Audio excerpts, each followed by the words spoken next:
সৌমিত্র ইলেকট্রিকের পক্ষ থেকে ওয়েলকাম। আজকে রাইস কুকার রিপেয়ারিং দেখাবো।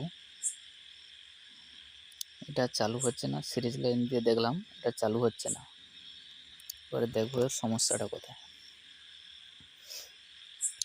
দেখতেই পাচ্ছ স্ক্রুটা আছে, আর কোনো স্ক্রু নেই।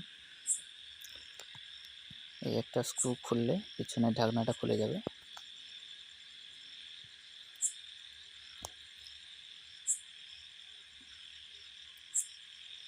পিছনের ঢাকনাটা আমরা খুলে নেব।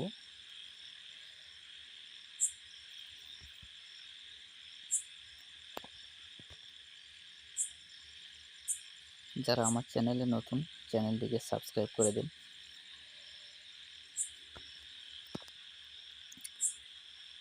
এই রাইস কুকারের 90% প্রবলেম ফিউজ প্রবলেম হয়। ফিউজ থেকে প্রবলেম আছে, 90% প্রবলেম।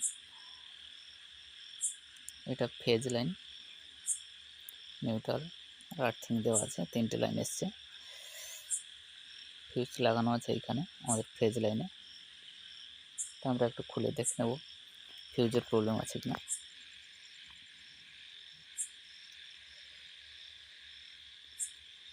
দেখতেই পাচ্ছ ফিউজটা ফেটে গেছে। ফিউজটা হিটের কারণে ফেটে বেরিয়ে এসছে।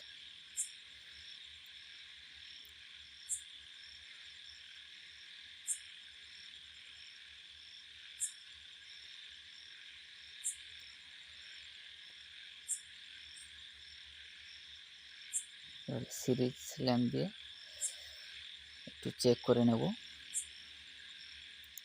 যে রাইস কুকারটা ঠিক আছে কিনা। এইটাতে লাইন দেব। দেখতে পাচ্ছ রাইস কুকার ঠিকই আছে। আগেই বলেছি ফিউজের প্রবলেম বেশিরভাগ ক্ষেত্রেই হয়। আর 2 নম্বর প্রবলেম হয় কয়েল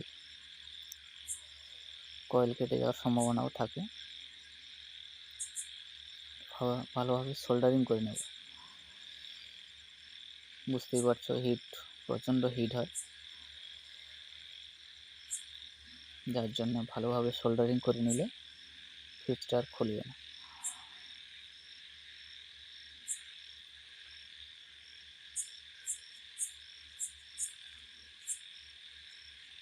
ফিউজটা 20 অ্যাম্পিয়ারের ফিউজ লাগানো ছিল, তা আমি সেম 20 অ্যাম্পিয়ারের ফিউজ লাগাচ্ছি।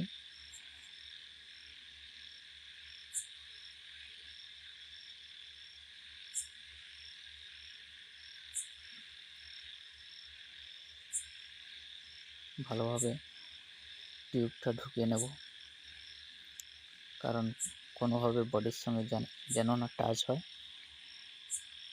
কারণ পুরোটাই মেটাল বডি। কোনোভাবে টাচ হয়ে গেলে পুরো রাইস কুকার বডি হয়ে যাবে।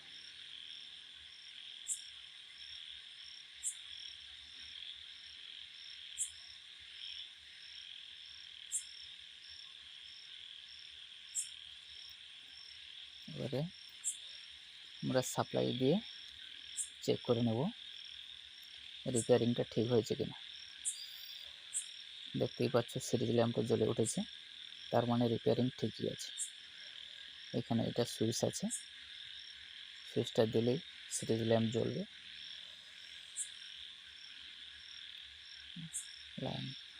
সিরিজ ল্যাম্প জ্বলবে, তার মানে রাইস কুকার রিপেয়ারিং সাকসেস।